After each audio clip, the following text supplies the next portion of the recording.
Dis-nous, quand cela arrivera-t-il et quel sera le signe de ton avènement et de la fin du monde?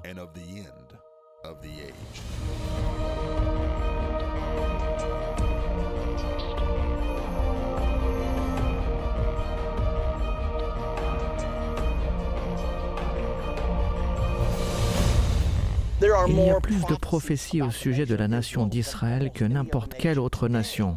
Aujourd'hui, nous allons parler de la destinée divine d'Israël.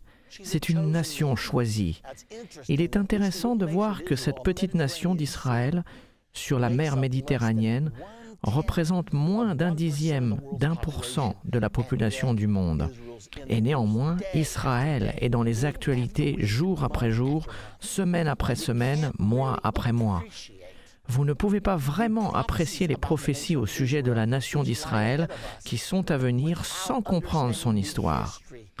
Retournons au commencement. Il y avait un homme du nom d'Abraham. Les 11 premiers chapitres de la Bible sont consacrés aux 2000 premières années de l'histoire humaine.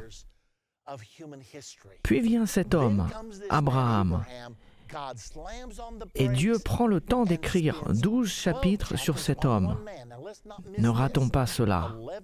11 chapitres couvrant 2000 années d'histoire humaine, puis 12 chapitres sur la vie d'un seul homme. Ceci nous montre combien Abraham était important dans le plan de Dieu pour la race humaine.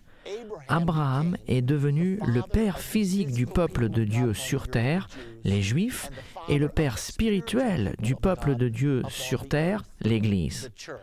Regardons maintenant les Écritures afin de le lire pour nous-mêmes. Commençons avec le premier verset de Genèse au chapitre 12. C'est l'appel de Dieu à Abraham. Le Seigneur dit à Abraham, il a été connu comme Abraham jusqu'à ce que Dieu change son nom en Abraham. Va-t'en de ton pays, de ta patrie et de la maison de ton père, dans le pays que je te montrerai. Ceci est très important car Dieu appelle Abraham à la terre promise. C'est la terre connue aujourd'hui sous le nom de la nation d'Israël. Je ferai de toi une grande nation et je te bénirai. Je rendrai ton nom grand et tu seras une source de bénédiction. Je bénirai ceux qui te béniront et je maudirai ceux qui te maudiront. Et toutes les familles de la terre seront bénies en toi. Imaginez-vous, on dit à cet homme que toutes les familles de la terre seront bénies à cause de lui. Nous devons nous souvenir de deux choses. Tu seras une bénédiction et je bénirai ceux qui te bénissent et maudirai ceux qui te maudissent. Cela s'applique-t-il toujours à la descendance d'Abraham, la nation d'Israël aujourd'hui? Bien sûr que oui. Parlons de la terre promise. Il y a deux promesses que Dieu a faites à Abraham. Il lui a donné la promesse de la terre promise et il lui a donné la promesse d'une postérité. Genèse 15:12 nous parle de cette terre promise. Au coucher du soleil, un profond sommeil tomba sur Abraham, et voici une frayeur et une grande obscurité vinrent l'assaillir. Dieu dit à Abraham, « Je veux que tu prépares un sacrifice, mets les choses en place. » Quand il fit cela, l'obscurité vint sur lui et Abraham tomba dans un sommeil profond. Genèse 15:17 nous dit « Quand le soleil fut couché, il y eut une obscurité profonde, et voici ce fut une fournaise fumante, et des flammes passèrent entre les animaux partagés. En ce jour-là, l'Éternel fit alliance avec Abraham. » Pensez à ceci. Dieu a fait un pacte, une alliance perpétuelle avec Abraham, disant « Je donne ce pays à ta postérité. » À ce moment-là, Abraham avait voyagé vers la terre promise. Il était dans le pays d'Israël. Je donne ce pays à ta postérité depuis le fleuve d'Égypte jusqu'au grand fleuve, au fleuve de l'Euphrate. Donc Dieu donne ici à Abraham la promesse d'une terre promise dans la nation d'Israël et il établit les frontières. Il y a d'autres endroits dans les Écritures qui donnent plus de détails sur les frontières de la terre promise.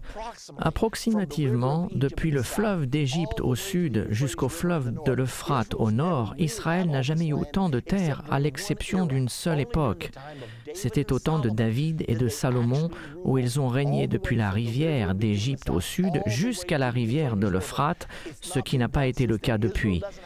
Israël n'a pas toute cette terre aujourd'hui, mais la promesse est toujours aussi valable. Regardons au sujet de la postérité promise dans Genèse 17, 19. Dieu dit, « Certainement, Sarah, ta femme, t'enfantera un fils, et tu l'appelleras du nom d'Isaac. J'établirai mon alliance avec lui comme une alliance perpétuelle pour sa postérité après lui. » Cette promesse est faite à Abraham. Abraham est alors âgé de 100 ans et Sarah en a 90.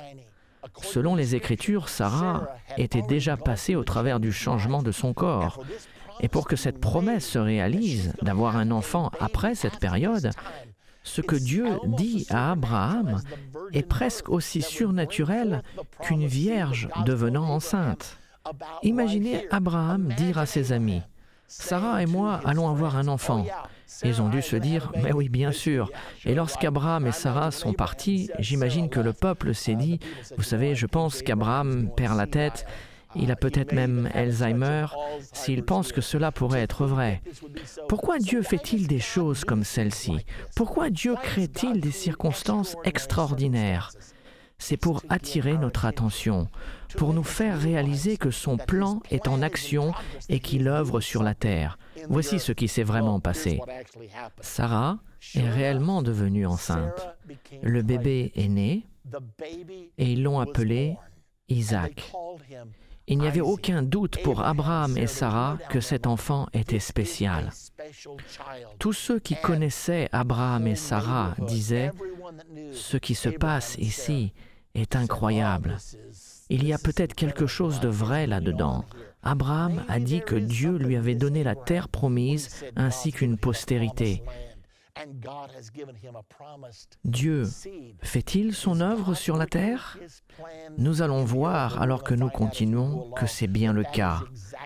Tout allait pour le mieux maintenant. Abraham a eu son fils, dont il a rêvé toute sa vie.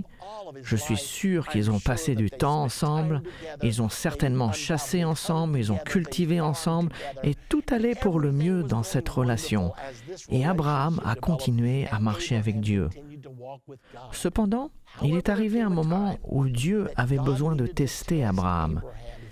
S'il allait faire de lui le point central de l'histoire de l'humanité, le père physique du peuple de Dieu sur terre, les Juifs, et le père spirituel du peuple de Dieu sur terre, l'Église, il devait être sûr de la loyauté d'Abraham. Dans Genèse chapitre 22 au verset 1, regardez ce qui se passe. Après ces choses, Dieu mit Abraham à l'épreuve et il lui dit, « Abraham » et il répondit, « Me voici ».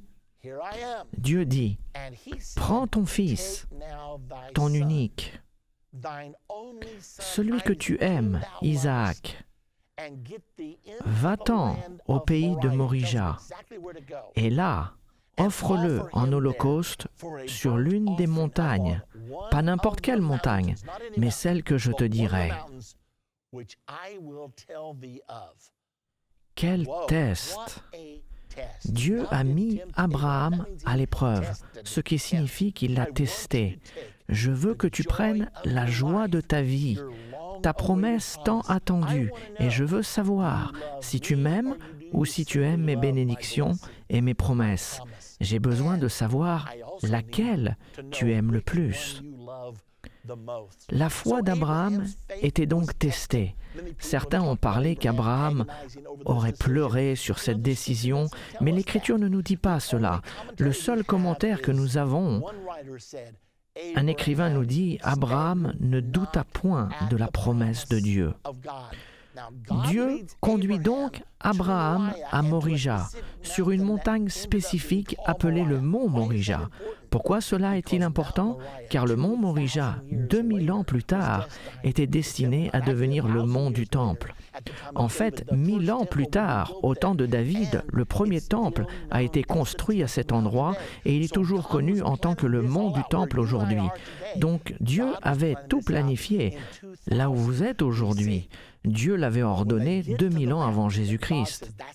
Donc quand ils sont arrivés à la montagne où Dieu lui avait dit, « C'est celle-ci, Abraham », Abraham dit à ses serviteurs, « Restez ici, moi et le jeune homme, nous irons jusqu'à là pour adorer et nous reviendrons auprès de vous. » Écoutez cette déclaration de foi.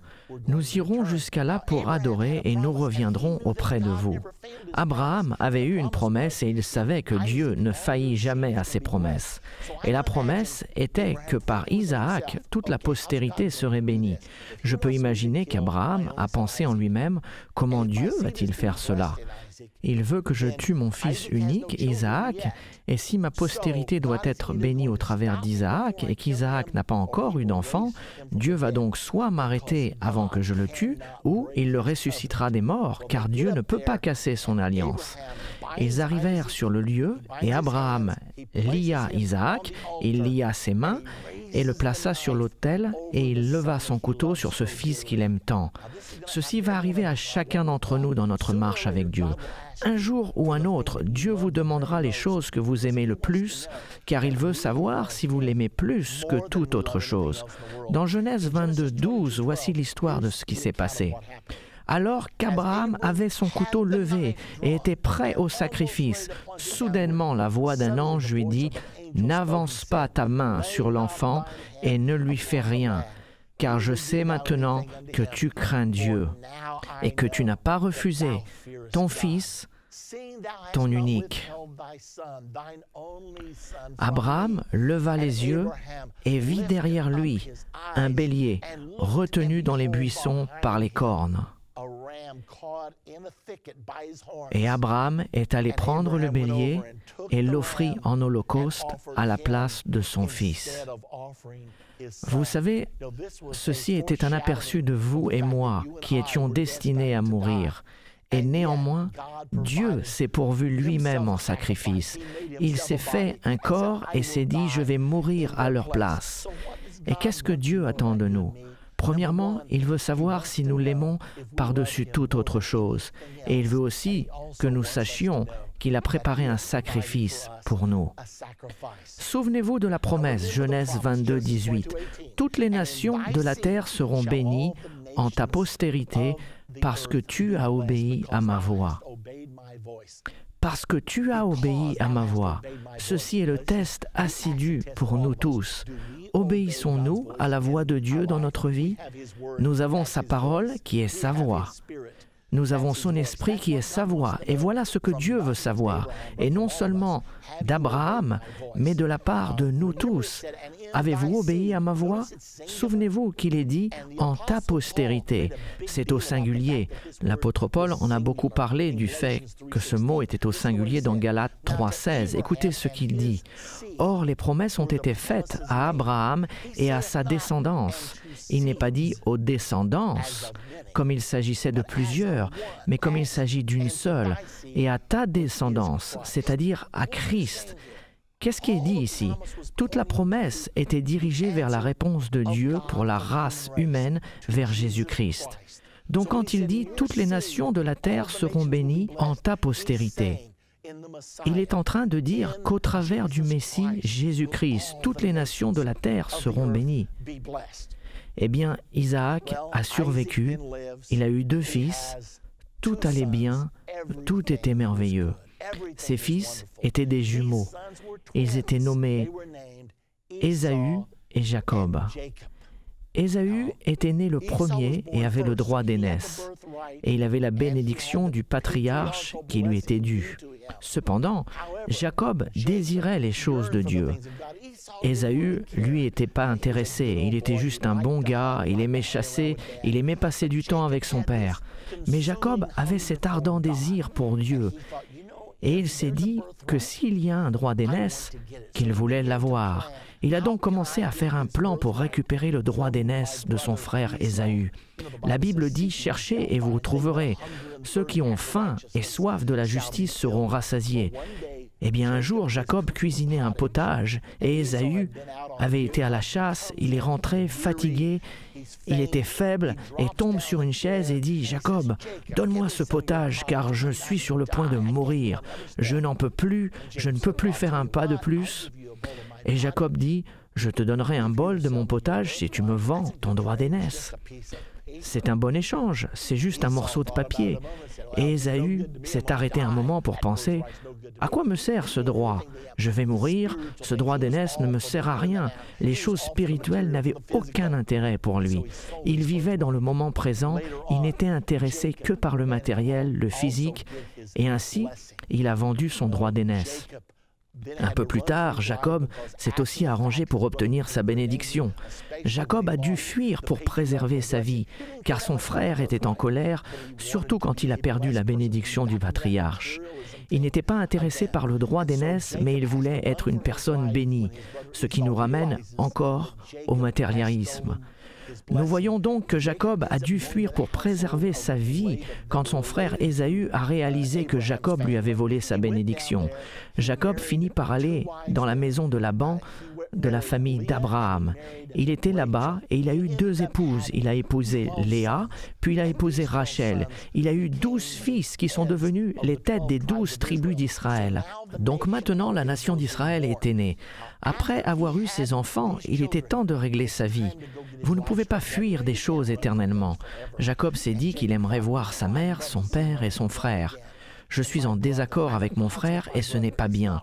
J'ai passé ma vie à tricher, à escroquer et à essayer de prendre la place des autres. Je suis fatigué de vivre de cette façon. J'ai besoin d'avoir la paix dans ma vie et dans mon cœur. Il est donc reparti chez ses parents. Et quand Ésaü entendit qu'il revenait, il a été à sa rencontre. Maintenant, Jacob sait qu'Ésaü était un grand chasseur et il sait qu'Ésaü était en colère contre lui. La dernière fois qu'il a vu son frère voulait le tuer.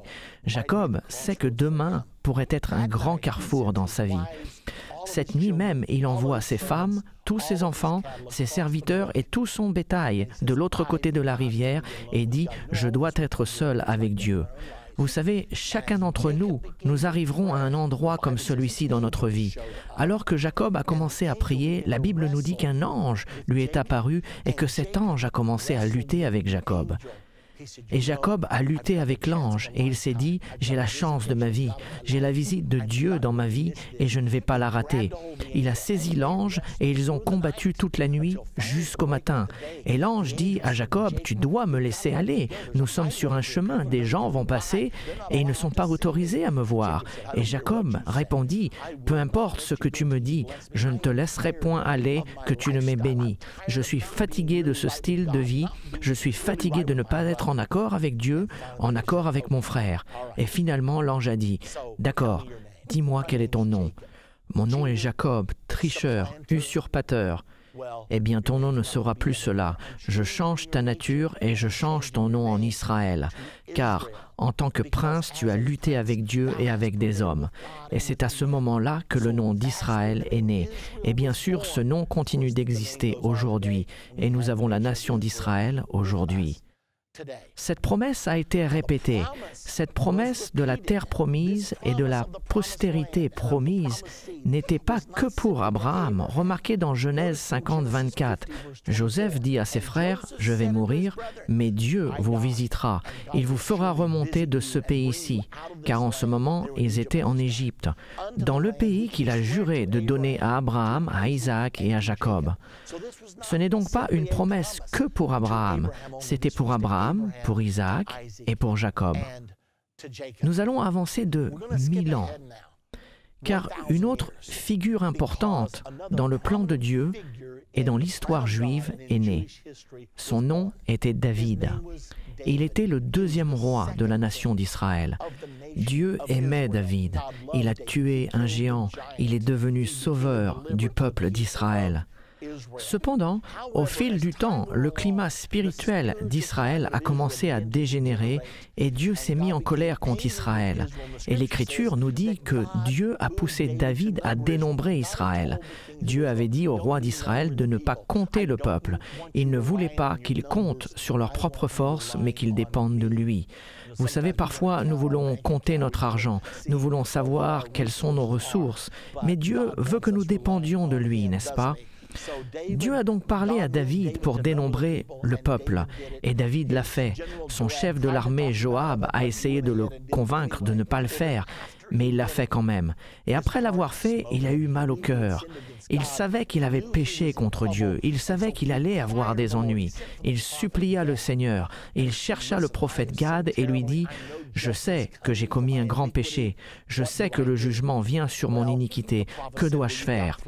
Le prophète lui répondit « Tu as 3 choix, tu peux fuir devant tes ennemis pendant 3 mois, ou tu peux choisir d'avoir 7 années de famine dans ton pays, ou 3 jours de peste dans ton pays. » David pensa et dit « Je pense que je vais compter sur la main de Dieu, car Dieu est miséricordieux. » Puis il dit « Je prendrai les 3 jours de peste dans mon pays. » Eh bien, 70 000 personnes sont mortes, et ça ne s'arrêtait pas. David cria au Seigneur en disant « Attends un peu, Seigneur, c'est moi qui ai fait cela, et non ce peuple. Mais tu punis le peuple. Si tu dois juger, juge-moi, et moi seul. Comment puis-je arrêter cela ?» Dans 2 Samuel 24, 18, le prophète vient. Gad vint auprès de David et lui dit comment arrêter cela. « Monte, élève un autel à l'Éternel dans l'aire d'Aravna, le Jébusien. » Au verset 24, le roi monte à l'aire d'Aravna et dit « Je veux te l'acheter à prix d'argent. » Ce qui s'est passé lorsqu'il est arrivé, Aravna a dit « Tu es mon roi, prends l'aire et les bœufs seront pour l'Holocauste. Que tout soit pour le bien de la maison d'Israël. » Et David répondit « Non, je veux te l'acheter à prix d'argent, et je n'offrirai point à l'Éternel, mon Dieu, des holocaustes qui ne me coûtent rien. » De nos jours, nous avons tant de personnes qui veulent une religion qui ne leur coûte rien. Ils pensent que tout est pour eux. Mais ce n'est pas le cas. Tout est pour lui, lui et lui. David a dit « Je ne veux pas adorer Dieu sans que cela me coûte. Je veux lui donner une partie de moi. Je l'aime. » David a donc acheté l'aire et les bœufs pour 50 cycles d'argent. Souvenez-vous donc, il achète l'aire d'Aravna. Et nous allons découvrir que c'est le même endroit que le mont Morija et le même endroit que le mont du Temple. Il y a un énorme conflit dans notre monde aujourd'hui pour savoir à qui appartient le mont du Temple. Les musulmans disent que ça devrait leur appartenir, les juifs disent que c'est à eux, l'Église catholique et les chrétiens disent quelquefois que ça devrait être à nous. Mais nous avons ici la réponse. David l'a acheté pour la nation d'Israël. Il a acheté l'aire d'Aravna et nous allons découvrir dans un instant qu'il s'agit du mont Morija, qui est le mont du Temple. Dans 2 Chroniques 3:1, Salomon, le fils de David, commence à construire le premier temple. David voulait le faire et Dieu lui a dit « Non, David, tu as tué trop de monde. Salomon, ton fils, le fera. » Salomon commença donc à bâtir la maison de l'Éternel à Jérusalem sur la montagne de Morija qui avait été indiquée à David son père dans le lieu préparé par David sur l'aire d'Ornan, le Jébusien. Remarquez qu'il est dit que c'est sur la montagne de Morija, sur l'aire d'Ornan. Et Dieu emmena Abraham à cette même montagne 1000 ans auparavant pour offrir Isaac. Il a de nouveau choisi cet endroit particulier car le Dieu Tout-Puissant voulait avoir une place sur cette terre où il pourrait lui-même mettre son nom. Et il nous l'est dit dans 1 Roi 9, 1-3, lorsque Salomon eut achevé de bâtir la maison de l'Éternel, la maison du roi et tout ce qui lui plut de faire, l'Éternel apparut à Salomon une seconde fois comme il lui était apparu à Gabaon. Et l'Éternel lui dit, « J'exauce ta prière et ta supplication que tu m'as adressée. Je sanctifie cette maison que tu as bâtie pour y mettre à jamais mon nom. Et j'aurai toujours là mes yeux et mon cœur. » Remarquez que Dieu a dit « J'y mettrai mon nom à jamais ». J'ai choisi Jérusalem. Maintenant, Jérusalem est une petite ville insignifiante. Et néanmoins, il y a eu plus de guerres au sujet de Jérusalem que n'importe quelle autre ville sur la face de la terre. Pourquoi? Il y a déjà eu 40 guerres à son sujet. Elle n'a pas une importance militaire, économique, agricole ou autre, et néanmoins, il semblerait que tous les dirigeants du monde doivent aller là-bas. Quelle est la raison? Car le Dieu Tout-Puissant a dit « J'y mettrai mon nom à jamais ». Savez-vous que la bataille d'Armageddon va se passer à cause de ces 12 km²? C'est le morceau de propriété le plus disputé au monde. Dans notre prochaine partie de Comprendre la fin des temps, nous allons parler au sujet du premier exil, la destruction du premier temple et du second temple. C'est une histoire importante et elle est en rapport avec le troisième temple qui est sur le point d'être construit dans un futur proche. C'est toutes les prophéties sur le passé d'Israël, le présent d'Israël et le futur d'Israël. Cela va nous affecter, nous ainsi que le monde entier. Peu importe ce que vous faites, ne la ratez pas. Dans notre dernière partie de Comprendre la fin des temps, nous avons parlé d'Abraham et de son appel spécial.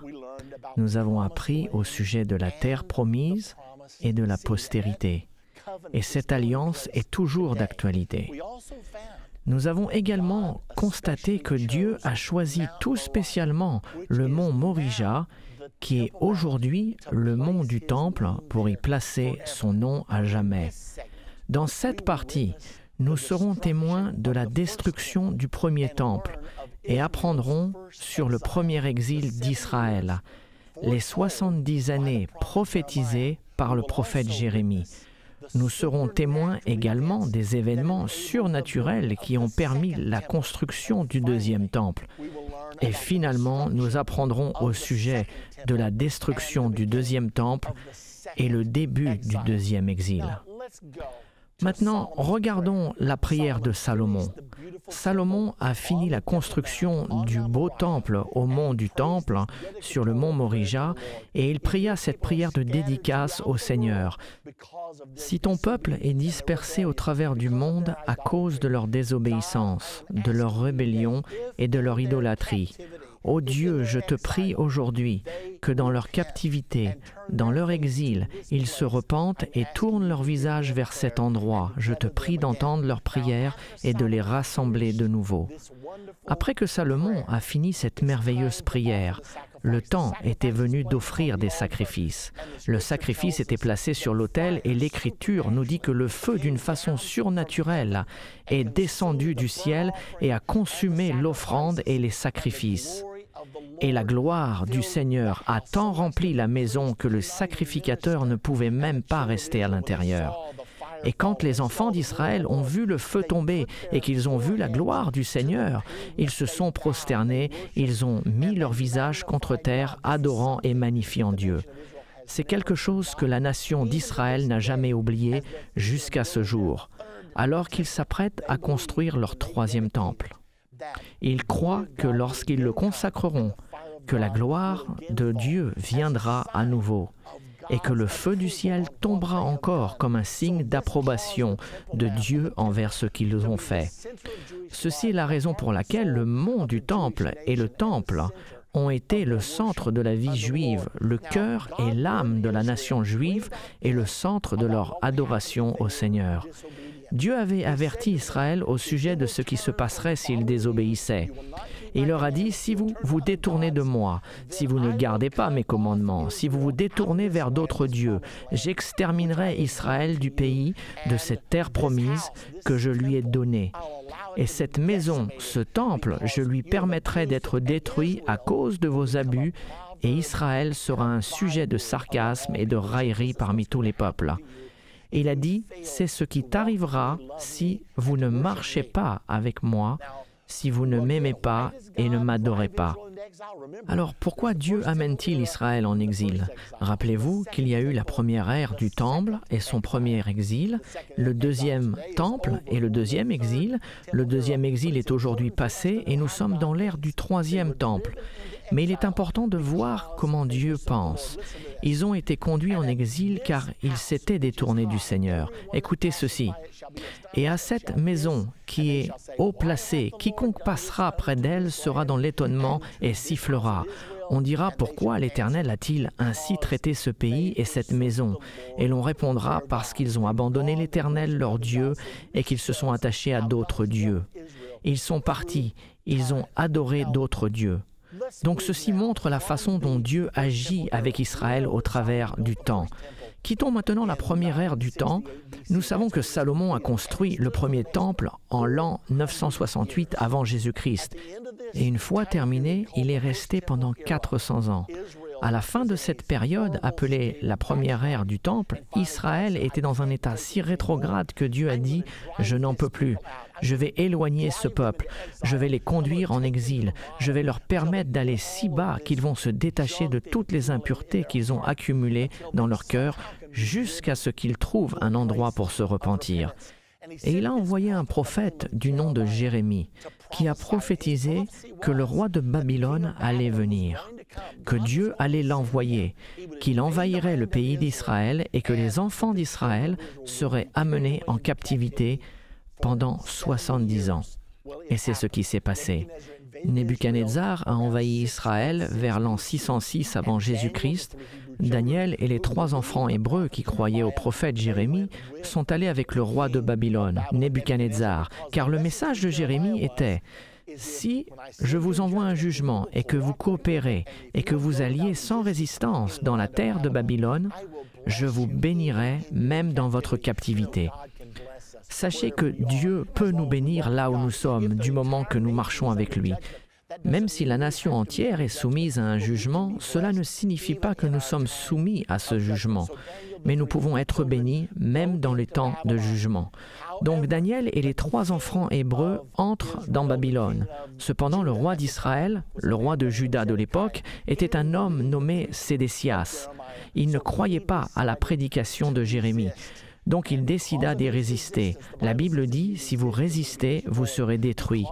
En raison de sa résistance, Nebuchadnezzar a amené tous ses fils devant lui, les a tous tués devant ses yeux, puis il a crevé les yeux de Sédécias et l'a emmené en captivité à Babylone.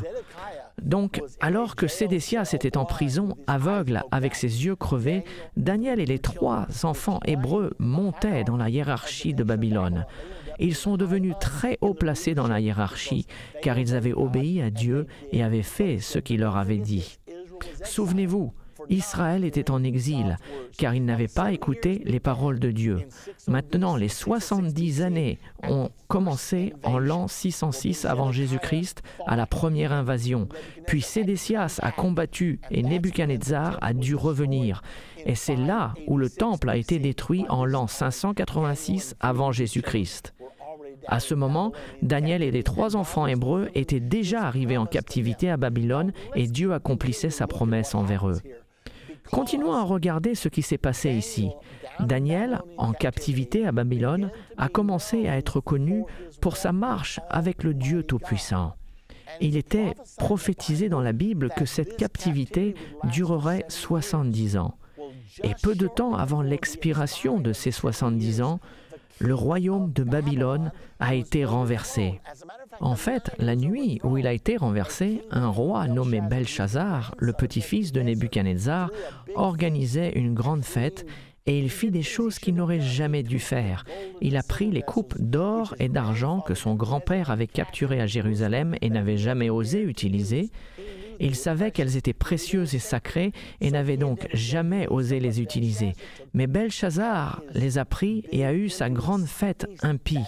Et cette nuit-là, Dieu a été si mécontent avec ce qu'ils avaient fait que le doigt de Dieu commença à écrire sur le mur. Belchazzar fut si effrayé par cet événement surnaturel qu'il commença à chercher quelqu'un pour lui dire ce que voulait dire l'Écriture. Daniel était connu comme le seul homme à qui Dieu se révélait. Ils ramenèrent donc Daniel et Belchazzar lui dit « Peux-tu me dire ce que cela signifie ?» Daniel dit « Oui, je peux, ô roi, mais ce n'est pas en ta faveur. » Belchazzar lui dit « Dis-le-moi quand même. » Alors Daniel dit, il dit que tu as été pesé dans la balance et que tu as été trouvé léger, et que cette nuit ton royaume sera divisé entre les Médès et les Perses. Et c'est ce qui s'est passé. Au même moment, l'armée des Médès et des Perses est entrée et a conquis le royaume de Babylone. Souvenez-vous que Babylone régnait sur le monde entier à cette époque. Eh bien, les Médès et les Perses ont évincé Babylone de son royaume et ont pris sa place. C'était à cette période qu'une chose extraordinaire s'est produite. À cause de sa réputation spirituelle, Daniel passa du royaume de Babylone au pouvoir de celui des Médès et des Perses. Le roi Darius régnait sur les Médès. Il y avait en fait deux rois. Cyrus était roi et Darius régnait avec lui. Darius était le confident de Daniel. Ils travaillaient ensemble. C'est à ce moment-là que quelqu'un est venu voir Darius. Ces personnes voulaient le travail de Daniel. Ils voulaient l'évincer. Et ils ont dit, nous ne trouverons jamais rien de mal avec Daniel. Il est si fidèle, il est si honnête, il a un si bon caractère que nous ne trouverons jamais le moyen de l'évincer, à moins que nous trouvions quelque chose de mal avec sa religion. Il est si dévoué. Et ils savaient que Daniel priait 3 fois par jour. Et ils ont décidé de flatter le roi Darius en créant une loi pour que personne ne prie aucun autre dieu ni aucun autre roi, à l'exception de lui pendant 30 jours. Et ils ont dit, cela montrera au peuple qui est au contrôle. Tu es le nouveau dirigeant ici. Et Darius était si flatté qu'il a dit, d'accord. Il l'a scellé de son sceau, le sceau des Médès et des Perses, qui est irrévocable. Les ennemis de Daniel savaient exactement ce qu'il faisait, et la Bible nous dit, quand Daniel sut que le décret était signé, il savait que cela devait se passer, et il ne pouvait pas l'arrêter.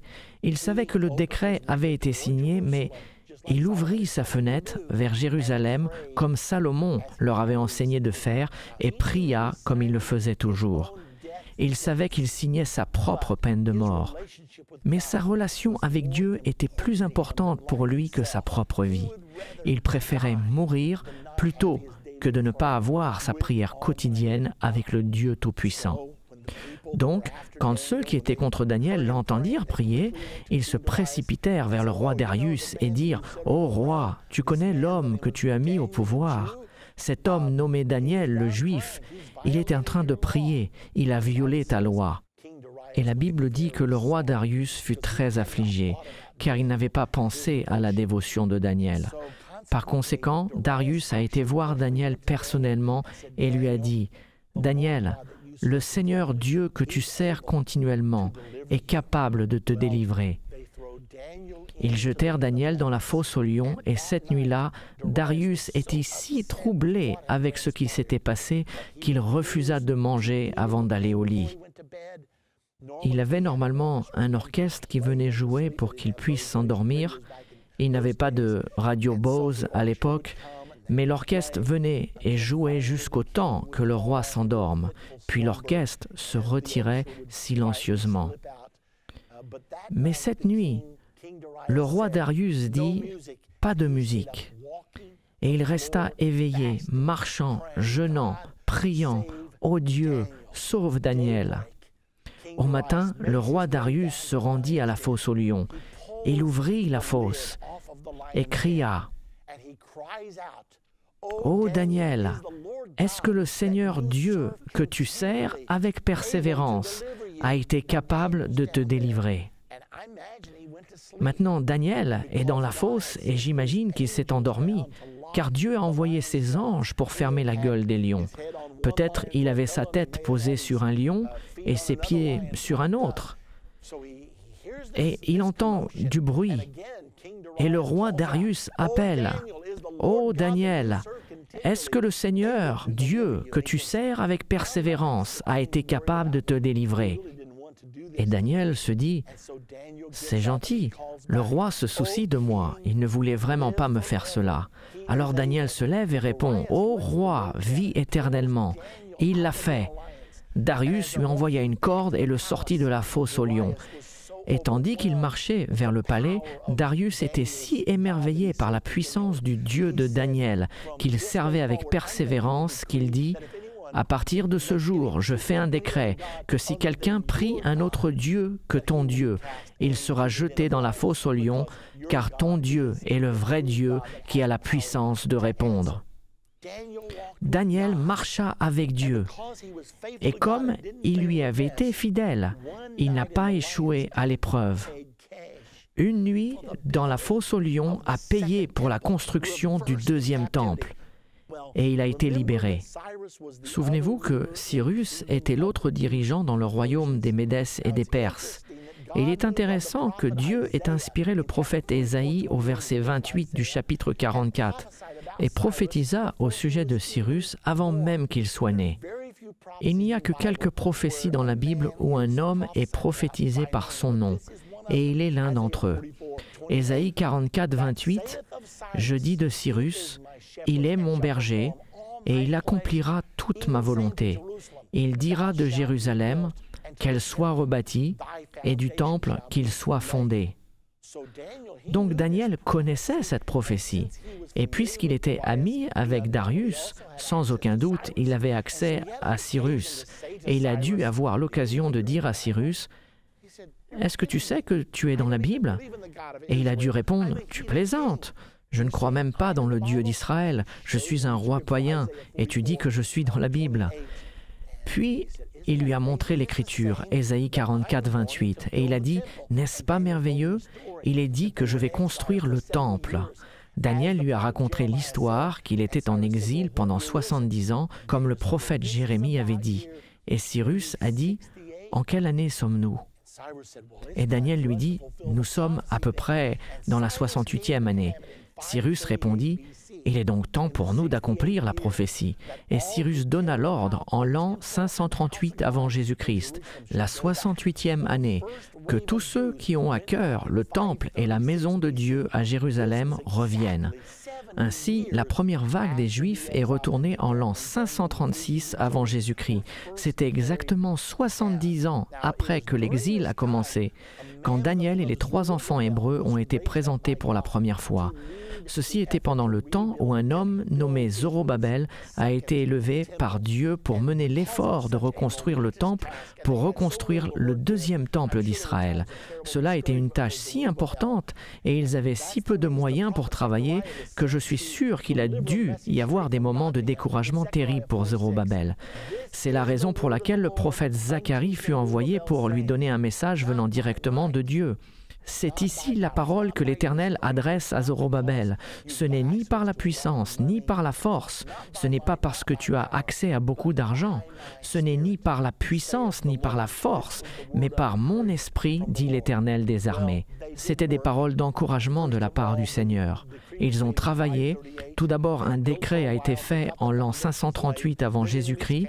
Ils ont construit pour un temps, ils avaient les fondations coulées, puis les ennemis sont venus et ont arrêté la construction pendant un moment. Puis ils ont recommencé et finalement la construction du deuxième temple fut terminée en l'an 516 avant Jésus-Christ. C'était une période merveilleuse pour le peuple d'Israël. L'ère du deuxième temple avait commencé. Maintenant, le temple n'était pas très beau, il n'avait rien à voir avec celui de Salomon, il n'avait pas les mêmes ressources. Cependant, Hérode le Grand, qui régnait sur le peuple juif à Rome vers l'an 19 avant Jésus-Christ, voulait avoir la faveur du peuple juif et donc il décida d'agrandir leur temple et de le rendre fastidieux, ce qu'il fit vers l'an 19 avant Jésus-Christ. Et il était si beau que les gens ont dit « Ceux qui n'ont pas encore vu le temple d'Hérode n'ont jamais vu un beau bâtiment dans leur vie. » Donc nous observons tout ceci. C'était en l'an 19 avant Jésus-Christ et le temple a été rendu beaucoup plus beau. Hérode le Grand continue de régner et finalement Jésus-Christ est né. Donc voici la promesse. Souvenez-vous, Dieu a promis à Abraham, par ta postérité, le monde entier sera béni. Jésus est né. Jésus est devenu le plus grand homme qui n'ait jamais existé. Il a commencé la plus grande religion qui aujourd'hui a le plus d'adeptes qu'aucune autre religion. Il a écrit il y a 2000 ans le livre le plus vendu dans le monde à ce jour. Par ceci, Dieu accomplit sa promesse à Abraham. Par ta postérité, parlant du Messie, toutes les nations de la terre seront bénies. Maintenant, la plupart des historiens disent que Hérode le Grand est mort en l'an 4 avant Jésus-Christ. Et nous savons que Hérode le Grand était vivant quand Jésus est né. C'est la raison pour laquelle nous pensons qu'il est né entre l'an 5 ou 6 avant Jésus-Christ, si toutes ces dates correspondent. Hérode le Grand a entendu parler de la naissance de Jésus par les mages qui venaient le voir. Hérode a dit « Dites-le-moi quand vous le trouvez, je veux aussi l'adorer ». Mais ils ne voulaient pas l'adorer et voulaient le tuer, car ils ont posé cette question « Où est le roi des Juifs qui vient de naître ?» Dieu a averti Joseph par un rêve « Tu dois éloigner l'enfant d'ici, car Hérode le Grand cherche à le tuer ». Joseph et Marie ont donc pris Jésus et ont voyagé jusqu'en Égypte, où ils sont restés jusqu'à la mort d'Hérode en l'an 4 avant Jésus-Christ. En lisant plus loin, nous savons ce qui s'est passé. En dépit de tous les miracles, de tout ce que Dieu a fait, Jésus a été rejeté par le peuple juif. Jean écrit dans son évangile au chapitre 1 et au verset 10, « Elle, parlant de la lumière, Jésus, elle était dans le monde, et le monde a été fait par elle, et le monde ne l'a point connue. Elle est venue chez les siens, et les siens ne l'ont point reçue. » Et le prochain verset nous dit, « Mais à tous ceux qui l'ont reçue, à ceux qui croient en son nom, elle a donné le pouvoir de devenir enfants de Dieu. » Même étant rejeté, Jésus a aimé le peuple juif et leur a donc prophétisé juste avant sa mort. Il regarda sur Jérusalem, Luc 19, 43 nous le dit, Jésus prophétise sur les Juifs, sur Jérusalem, et il dit, « Il viendra sur toi des jours où tes ennemis t'environneront de tranchées, t'enfermeront et te serreront de toutes parts. Ils te détruiront, ton temple sera détruit, la fierté de ta nation sera détruite, toi et tes enfants au milieu de toi, et ils ne laisseront pas en toi pierre sur pierre. » Pourquoi ? Parce que tu n'as pas connu le temps où tu as été visité. Donc tu n'as pas écouté la voix de Dieu, tu as été désobéissante à Dieu, par conséquent, tu retourneras en exil. Eh bien, la prophétie s'est réalisée. Quelques années plus tard, en l'an 70, l'armée romaine est venue contre Jérusalem, menée par le général Titus. Ils détruisirent la ville de Jérusalem, brûlèrent le temple et ne laissèrent pas une pierre debout. La prophétie a été accomplie d'une telle manière que les Juifs aujourd'hui ne savent plus où le temple a été situé sur le mont du temple. Avec la destruction de Jérusalem en l'an 70, le deuxième exil a commencé. Dieu a fait exactement ce qu'il a dit. « Si vous me persécutez, si vous me désobéissez, alors je vous conduirai en exil. » Le premier exil était de 70 ans, ce deuxième exil allait durer 1878 ans. Qu'est-ce que le peuple juif a bien pu faire de si terrible pour devoir être mis en exil pendant 1878 ans ? Ils ont rejeté la promesse, l'alliance, la postérité d'Abraham, le Messie, le Sauveur du monde, Dieu manifesté en chair. C'est la raison pour laquelle leur châtiment était si important. Regardons la fin du deuxième exil. Allons voir la prophétie d'Ézéchiel au chapitre 37. Il prophétise la renaissance de la nation d'Israël après le deuxième exil. Dans cette prophétie, Ézéchiel dit que Dieu l'a transporté et qu'il a vu la grande vallée et que cette vallée était remplie des ossements secs et le Seigneur lui dit « Ézéchiel, ces os pourront-ils revivre ?» Ézéchiel répond « Je ne sais pas, mon Dieu, qu'est-ce que c'est terrible ?» Qu'est-ce qu'Ézéchiel voyait réellement ? Je crois qu'il voyait l'Holocauste d'Hitler. Avez-vous déjà lu l'histoire de ces corps juifs entassés les uns sur les autres alors qu'il tuait 6 millions de juifs dans les camps de concentration ? Je crois qu'Ézéchiel a vu cette image des camps de concentration et le Seigneur lui dit « Ces os pourront-ils revivre ?» Est-ce que cette nation pourra-t-elle revivre ? Et Ézéchiel répond « Je ne sais pas. » Et le Seigneur dit « Prophétise sur eux. » Et alors qu'Ézéchiel prophétise, les os s'approchèrent les uns des autres. Vous pouvez lire le reste de la prophétie où il est dit « Je ramenais les enfants d'Israël du nord, du sud, de l'est et de l'ouest, et les rassemblais dans leur propre pays. » C'est ce qui s'est passé. Après la Deuxième Guerre mondiale, ils se sont regroupés. C'est une histoire étonnante, puisque après la Deuxième Guerre mondiale, le 29 novembre 1947, les Nations Unies ont voté la création de la nation d'Israël et de la Palestine. Les Israéliens l'ont accepté, les Arabes l'ont rejeté et ont commencé une guerre le jour suivant. C'est alors que l'ère du Troisième Temple a commencé. La renaissance d'Israël s'est faite le 14 mai. Le vote a eu lieu le 29 novembre 1947, mais l'indépendance d'Israël a été déclarée le 14 mai 1948. 42 millions d'Arabes ont lancé une guerre contre cette petite nation d'Israël. Il n'était que 600 000, 42 millions contre 600 000. La plupart des nations pensaient qu'Israël ne survivrait pas, mais étonnamment, Dieu l'a aidé. Et quand le traité d'armistice a été signé en 1949, Israël possédait plus de terres que les Nations Unies lui avaient donné. Cependant, la promesse d'Abraham n'était pas tout à fait accomplie. Il n'avait toujours pas Jérusalem. Alors, que s'est-il passé? En 1967, Nasser a dit « Nous n'allons pas laisser cette nation juive survivre, combattons-les ». Et ils ont déclaré une guerre, une fois de plus, contre Israël. Étonnamment, Israël a battu tous ses voisins en 6 jours et ils sont revenus au mont du Temple et le grand message a été envoyé au travers du monde, le mont du Temple est entre nos mains. Par contre, au lieu de construire leur temple, ils avaient peur. Ils craignaient la communauté mondiale, ils craignaient les Nations Unies. Notre prochaine leçon est intitulée « Israël, l'horloge prophétique de Dieu ». Dieu n'a pas fini avec cette histoire. Nous avons entendu le passé et dans notre prochaine leçon, nous allons entendre au sujet de l'avenir. Alors ne la ratez pas car cela se passe en ce moment.